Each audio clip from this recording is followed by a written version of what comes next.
Assalamu alaikum. Dear students, my name is Ahmed Said. Today I'm going to teach you a very important topic of chemistry, that is relative atomic mass.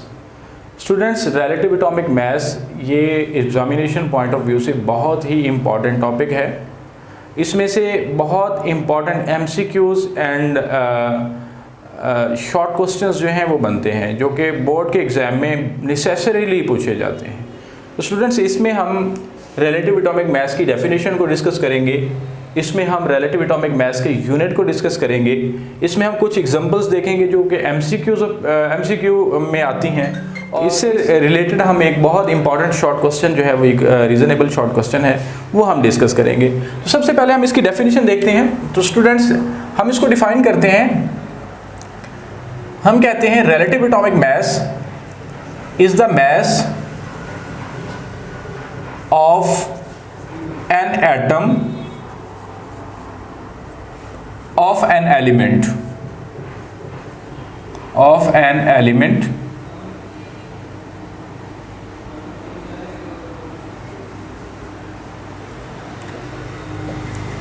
as compared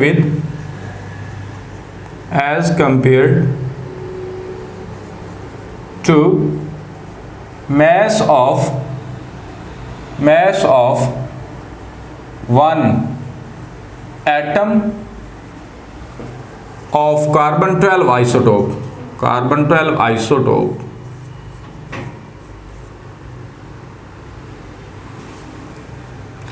students, relative atomic mass किसी भी element के एक atom का वो मास होता है जो हम कार्बन 12 के एक एटम के मास के साथ कंपेयर करके मेजर करते हैं। इसको हम रिलेटिव एटॉमिक मास कहते हैं। इसके अगर हम यूनिट की बात करें स्टूडेंट्स, तो इसका यूनिट जो है एटॉमिक मास यूनिट में ये मेजर किया जाता है। Atomic mass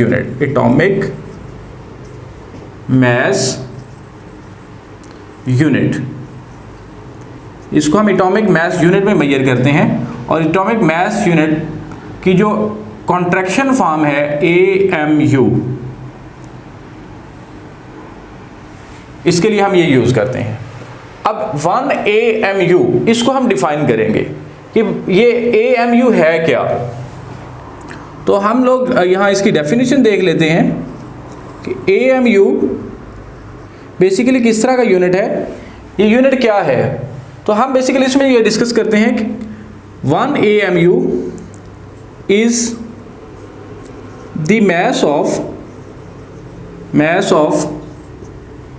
1/12 of an atom of carbon 12 isotope।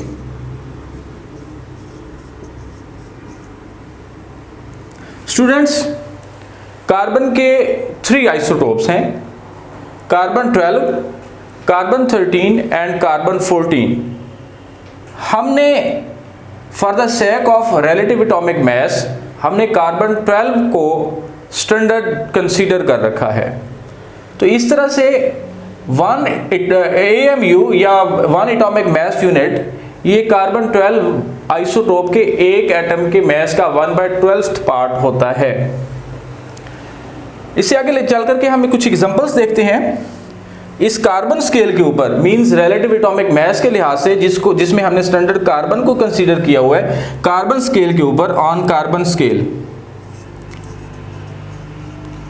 Scale जो कि यूनिवर्सली स्टैंडर्ड स्केल है,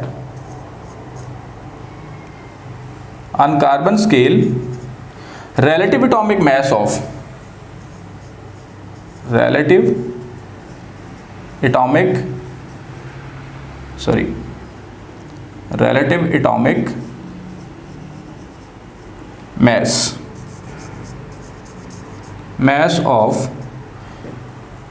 नंबर 1 मैं बताता हूं आप लोगों को। कार्बन का ही हम लोग देख लेते हैं। कार्बन 12, इसका जो रिलेटिव एटॉमिक मास है कार्बन 12 आइसोटोप का, कार्बन 12 आइसोटोप है, कार्बन 13 है, कार्बन 14 है, हम कार्बन 12 की बात कर रहे हैं। कार्बन 12 आइसोटोप का जो रिलेटिव एटॉमिक मास है स्टूडेंट्स वो है 12.0000 AMU।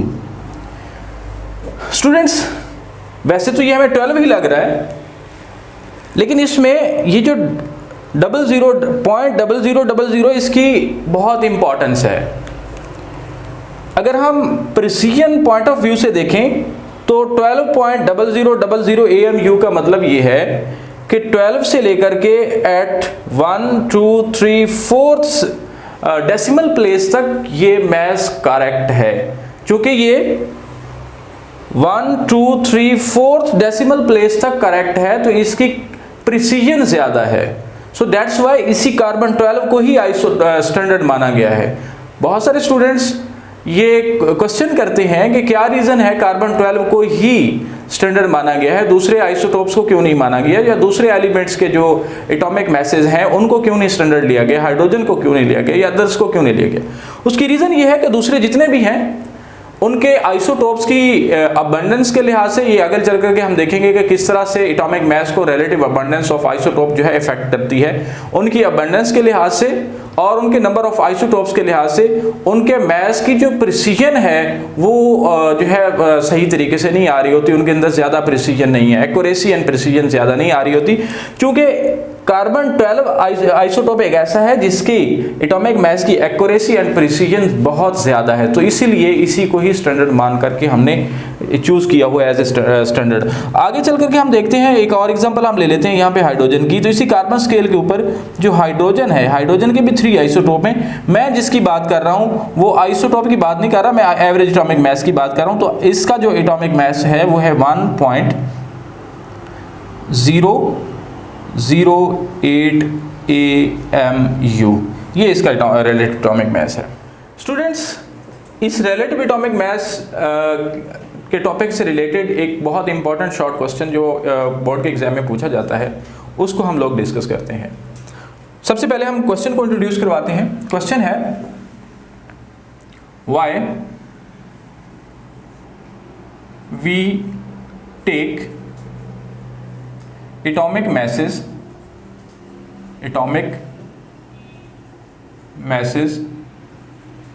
as relative atomic masses।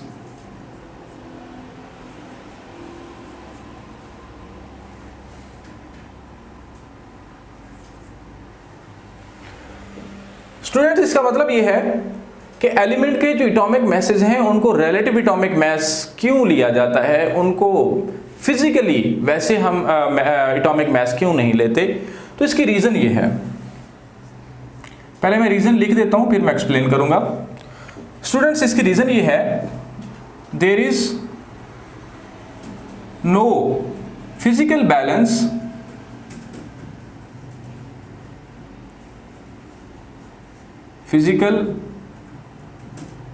physical balance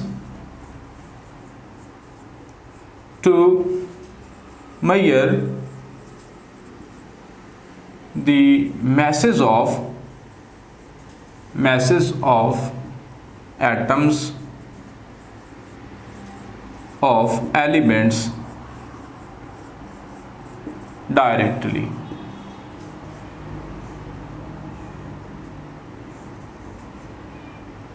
students, हमारे पास कोई ऐसा फिजिकल बैलेंस ही नहीं है जिससे हम एलिमेंट के एटम्स के एटॉमिक मैसेज को डायरेक्टली मेजर कर सकें।